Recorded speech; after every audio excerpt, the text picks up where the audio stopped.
Hi, everyone. For those of you that don't know the Climate Change Committee, probably worth explaining what we do. We're not part of government. We are an arm's length body separate to government, independent of the government, and we have a couple of jobs that we do. One is that we advise the UK government on the UK's carbon budgets.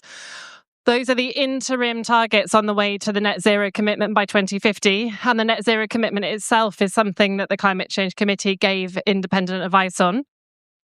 And then the other job that we have, which is fairly unusual anywhere in the world, but in the UK arm's length body world, we're also an auditor of government. So we work for Parliament, and every year we give them a report on how the government is doing against their legislative targets. And it's that report that we released this morning. So us acting as auditors for what the government has said they will do, so that you all have good information about holding them to account. We have a couple of other additional jobs. We do some international work, working with other climate councils like us all around the world on climate governance. And then separately, we have a whole other committee that does exactly the same thing, advising government every 5 years and then reporting on progress, but all focused on climate change risk and adaptation. And with the heat wave at the moment, you might have heard coverage of that in the news this week as well. And then very lastly, we do all of that all over again for all of the devolved nations. So we are named in the individual climate change acts for Wales, Scotland and Northern Ireland. And you'll have to bear with me because every time I do one of these, I have to remember which report I'm talking about. And this is the first time I've done the progress report for an audience. So I'm going to take you through the high-level messages of the progress report. There's about 300 pages of additional analysis that you can find online and many, many more lovely coloured charts, all our data tables and all the information that you could possibly ever need. But I thought I'd do some highlights and then take questions. So the first thing to show you is a top-line message that the UK can still be proud of what it's achieved on decarbonisation, and that this government is likely on track to meet the fourth carbon budget, and we've met previous 3 carbon budgets. So the fourth carbon budget covers the present moment and out to the early 2030s, and so is the contemporary carbon budget for this government. After the fourth carbon budget here, there are further 5th and 6th carbon budgets, and today we're expecting the House of Commons to vote on the 7th carbon budget, which takes us all the way through to the 2040s. But from now until the mid-2030s, the government's plans are really on track to meet their targets. And the 3 yellow blocks show you the carbon budgets that we've already met and are historic, and the pinkish one is the live carbon budget that they're delivering right now.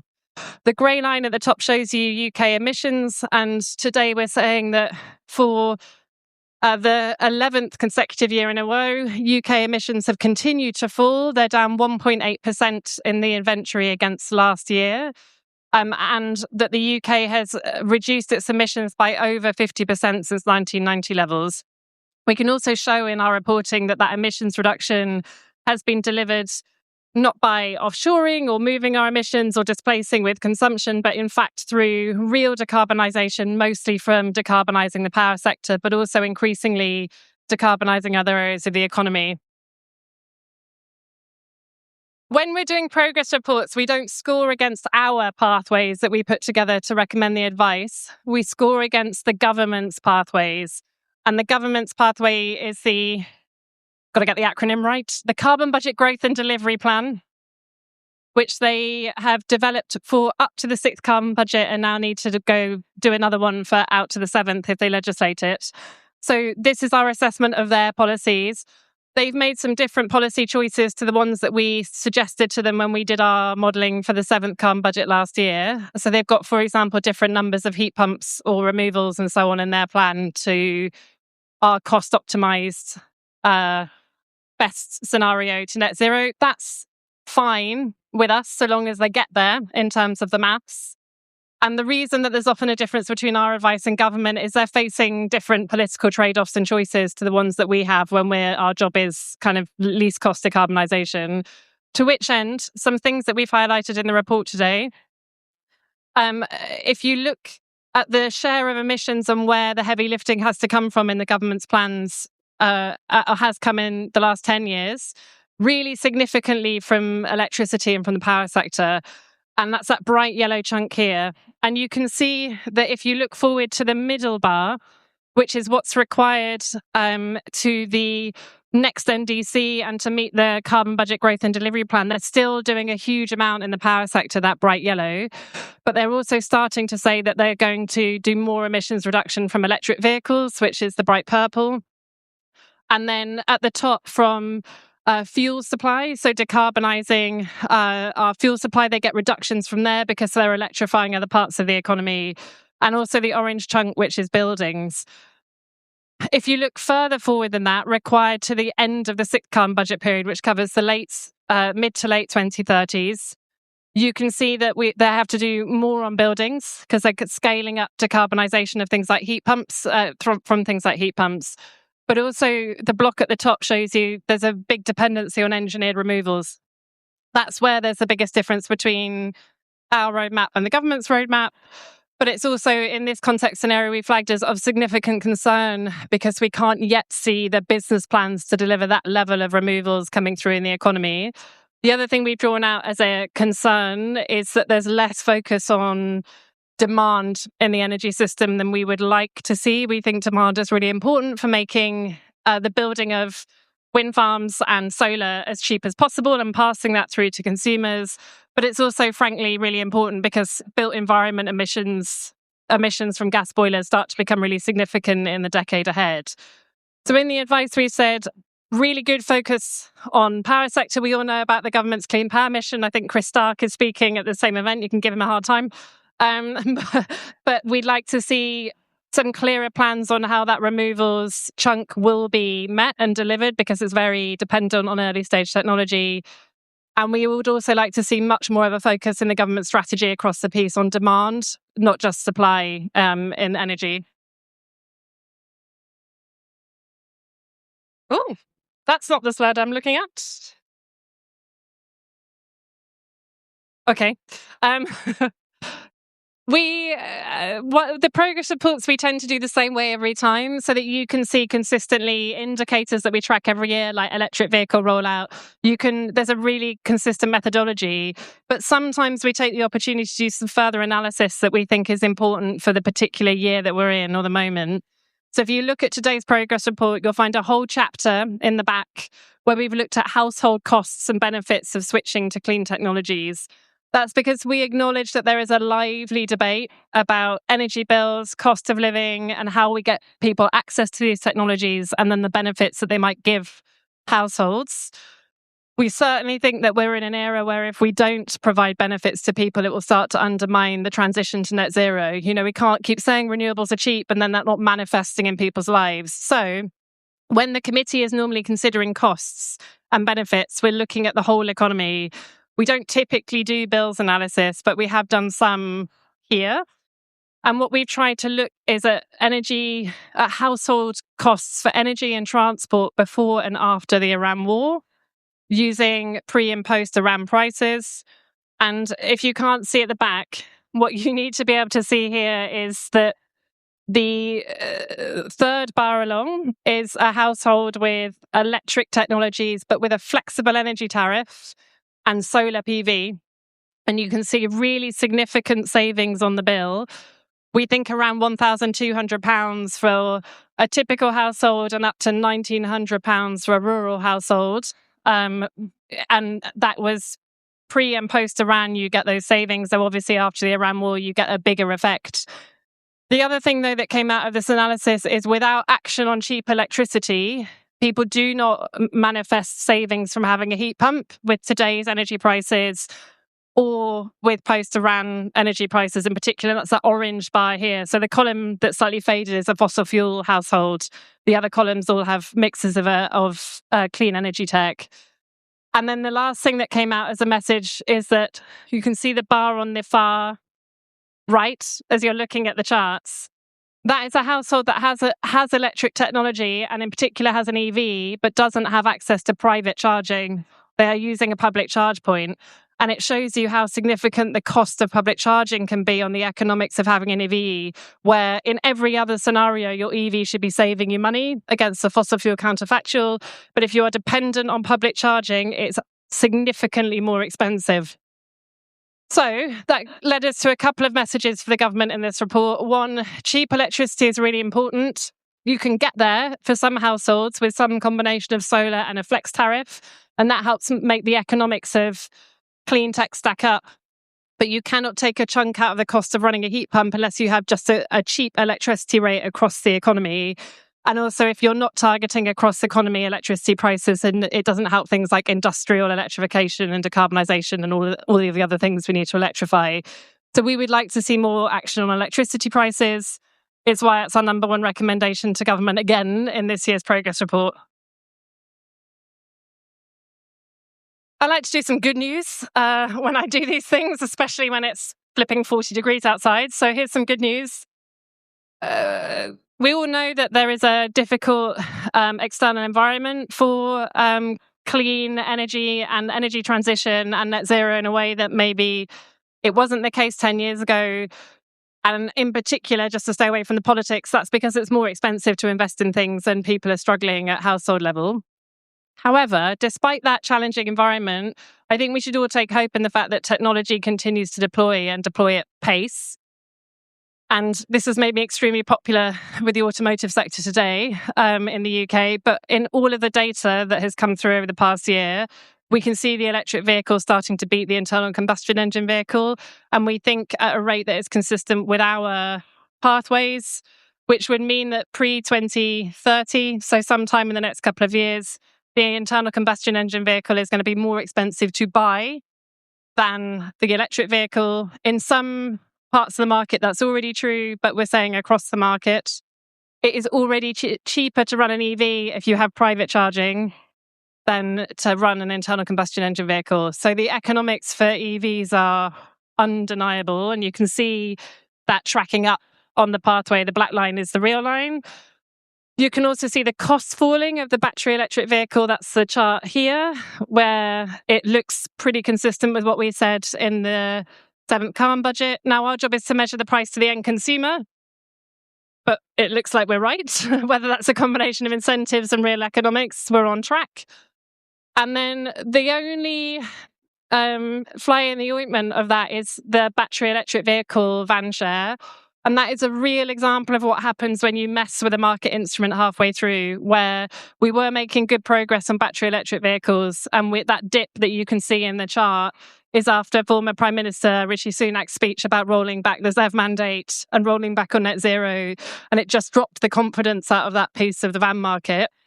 We think it's rebuilding, but too slowly. So that's another message to government. Consistency with your market mechanisms, really important, but also that you do need to send positive signals to the battery van market in particular. And then just another chart to show you the importance of cheap electricity in decarbonising. This is heat pump share by market in Europe.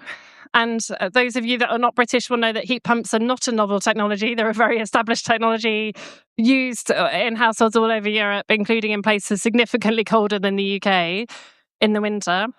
And the size of the bubble here shows you the approximate size of the market. So you can see lots of heat pumps in Sweden, famously warm Sweden. And down here at the corner, a very tiny little orange dot, which is the UK heat pump market. However, what this chart also shows you is along the bottom axis, you've got the gas to electricity price ratio.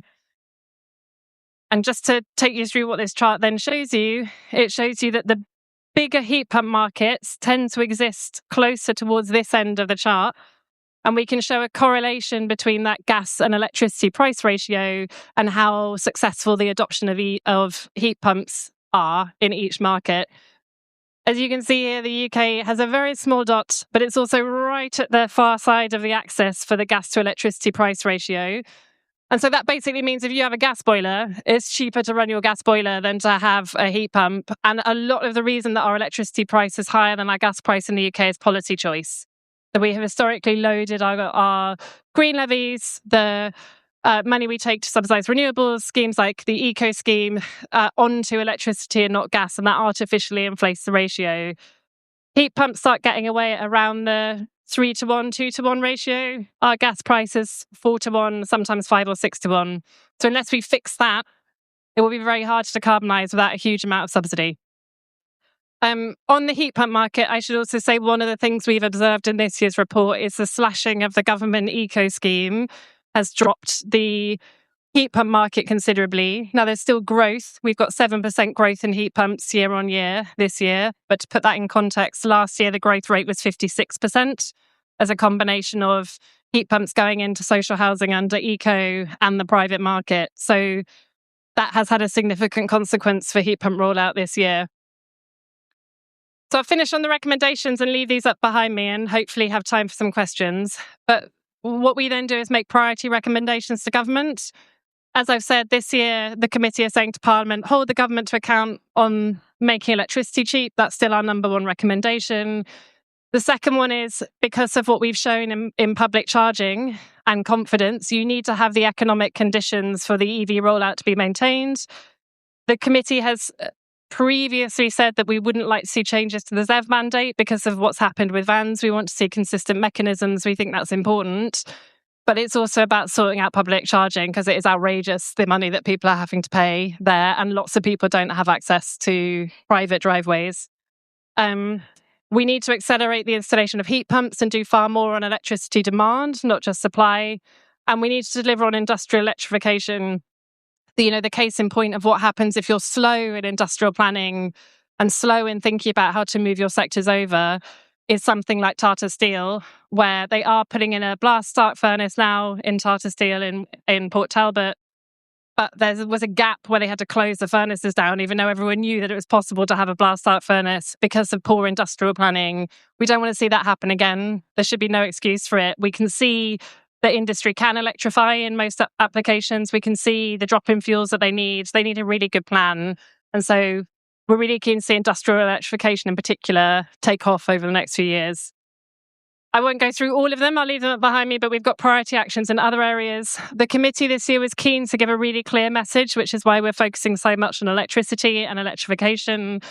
But we obviously look right across the economy, and that means we've got recommendations in everything from aviation or farming and nature and land use and so on in the report, which I now recommend you read, or you can just ask me complicated questions. I'm sure I'll be able to answer if we've got time for a couple. Lucy? Yeah.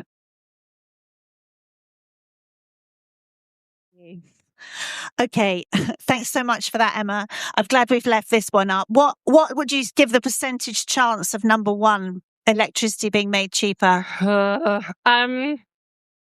It's a heat wave and I'm grumpy. I think, so the government has already taken some action to move levies off electricity, and they've done that for industry through things like the supercharger scheme, but they've also done it at household level. They moved a few policies. They also cut eco, which has contributed to lowering the electricity bill, but it's probably not the way we would have recommended they do it. They've got some remaining levies on there. I think everyone in government understands that whether you're worried about energy security or the cost of living or net zero, they have to make electricity cheap. We've got a new Prime Minister. I think this will be quite high on the list of things he's asked to consider. We've been waiting for a while for the spark gap to be less of a gap. Okay, we have got a few minutes for questions, and we've got 10 minutes. That's loads of questions. Thank you. Any more? This gentleman here, another one there, just so I get a sense of how many questions. Great. Soaya, could you bring a microphone to this gentleman, and then we'll go over this way. Thank you. Hi, Emma. It's Max Karkas from Syncrostore. We're a developer of an industrial scale heat pump that can reach the temperatures needed for industrial heating processes. So the electricity price is absolutely crucial. But I think, in a way, it's quite simple. If any industrial user, for example, was making the switch from gas to electricity, if they could just buy electricity at the wholesale price, it wouldn't affect any of the money raised for the levies. If you just carved out and said any industrial user, if you could switch to electricity, you can buy at the wholesale price, and then they would be buying less gas. So we'd have more of our gas coming from the UK, be less funding of the war in Ukraine, and they'd be more competitive. And Chris Stark said we missed Chris Stark, and he didn't see him this morning, so we can't give him a hard time after that. But sorry. He did say this morning that he wanted more industrial electricity users. Yeah. So importantly, because we're outside government, we try not to make specific policy recommendations too often. So it's why it's make electricity cheap and not do it in a specific way, with the exception that we said move the levies because it was so flipping obvious. But we also critically didn't say how. So we didn't say definitely put it on tax or definitely put it on gas or exempt industrials, because these things have trade-offs for other users in the economy. Now, on your example, I think it's worth saying that I know that the government is looking at broader measures to try and support industry. And just to put my old job hat on, or as Chief Exec of Energy UK, I think it's fairly obvious, so far as we can see in terms of competitive British industry, it's not just about the electricity price, it's the relative electricity price to your competitors in Europe, which is where most of our trade is, that determines an investment decision here or elsewhere. In Europe, there's often quite a lot more thought given to industrial strategy, planning, exemptions, support for industry. I think we have said that's why you've got a difference. You should be thinking in that sort of ballpark for industrials. But it's in there. It's why deliver on industrial electrification is high on the list. Yeah. Okay, thank you. We had another question. Yes, thank you. Hear me? Yes. Yes. Yeah, you can. Yes. Okay, so, couple of questions actually. Firstly, quick one, and maybe you won't answer this because you just said you don't necessarily suggest ideas. But for those that haven't got private charging and are looking at public charging, saying this as someone that lives in a terrace house and can't have my own private charging, what have been the suggestions to reduce the cost of charging at those what are basically private sector owned provision? And my other little question was around data centers and whether that was something that was flagged going forward and whether there would be any actions around that. Yeah, those two are quite straightforward. So we talked, I think it actually might be in the report, but there are options available in the public charging space, right from like regulate the price or regulate the industry through to the use of things like car clubs and some of the incentive schemes and specific tariffs. We've named some of them in the report. There is a lot of thinking on this being done. I would point you to places like EV100 and the kind of trades bodies who are trying to think about this, or indeed my old organisation, Energy UK. On data centres, yes, they're in. So we're in the 7th Carbon Budget Advice, which, to be clear, different from the government's pathway, but they've got room in their Carbon Budget Growth and Delivery Plan for future high-intensity industries and additional demand. So do we. In our 7th Carbon Budget Advice, that includes allowing for data centres or indeed energy-intensive removals technology. So it's in. On data centres, in the adaptation advice to government that we just did on climate risk, we pointed out that water abstraction is a significant concern. And so I think actually, although there's a lot of conversation about energy demand, in my experience, most industries are incentivized to sort their energy demand out. My worry with data centres is more about where they're being located in the UK and whether we've thought about water, given that they're currently being sited in some of the most water-stressed parts of the UK. And we think there'll be a 5 million litre shortfall in water in some parts of England by 2050 when there are heat waves and droughts. There you go. Thank you. Did somebody here had a question on this? Where Surya is? No. Yes, this lady in front of you. Thank you. And then we come here and here. Hi, Emma. I had a question about scarcity of demand. That's been a recurring theme today. I just want to get your thoughts on essentially like the heat pump incentivization and obviously EVs as well. Like, what more can the government do there? Thank you. So first, well, hello. I mean, I know I sound, it's broken. No, I know it sounds like a broken record. But you have to make the economics of it stack up. You can't go to the public and ask them to buy a more expensive thing because it's the right thing to do. Some people who have the means will do that. My mother-in-law has a heat pump, also very stressful. Decarbonise her Arga, because she's that sort of lady, with like electricity rather than getting like a new electric range. And so her house just stresses me out on a regular basis. But most of the population can't do that. Like, you need the economics to stack up, but we're all paying energy bills. It's really difficult. So make electricity cheap so that these technologies become obviously better. A heat pump is 3 to 4 times more efficient than a gas boiler. It is only more expensive because of our market arrangements. That is an insanity that we should fix, given the power of electrification, first thing. Second thing, when we talk to the public for our advice, so we hold citizens panels regularly, and what they say to us is, even if you get the overall economics right, let's be honest, you've got to have access to the money to put the thing in. And so capital cost is a really huge barrier, even if the overall economics work. This is very obvious to anyone that's tried to live. So we have suggested that the government needs to continue to think about things like grants. Now, how they choose to target that is down to them, but that's important. But also things like green mortgages or support, because, for example, my heat pump is possible because we moved house, so we could take out a bit more in the mortgage and do it that way. But you need those products to be available at a reasonable rate. And then I think lastly, there is something around behaviour change and getting people familiar with them. And this is not a climate change committee view, it's a me view. But there's a group of people that run a scheme called Hug a Heat Pump. And they, as soon as someone gets them in their neighbourhood, they can sign up and invite neighbours over to see the heat pump. And get people familiar with the technology, which I also think is important, because I hear loads of stuff about heat pumps that isn't right. And one thing that the citizens panel say to us is they don't understand the technology. There's a lot of misinformation about it. Could there be better public communication? So I think it's a basket of those things. Oh, sorry. Also, skills. Engineers are amazing. Plumbers are amazing. Currently very grateful for the electrician rewiring my house after to put the heat pump in. They opened the circuit board and laughed, which is what you want when you've got kids sleeping in a house. And skilled trades, really important. We've got 380,000 boiler installers in this country, many of whom are over the age of 50. Who's training the next generation of installers? Who's retraining the current generation of installers? How do we make sure that kind of code standards certification are easy for people to get involved with and access? That's also a really big barrier to uptake.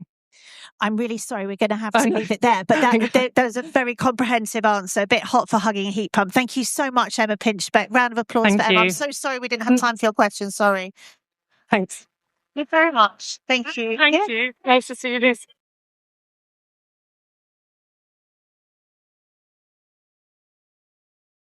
Yes, Can you see? Yeah. Let me just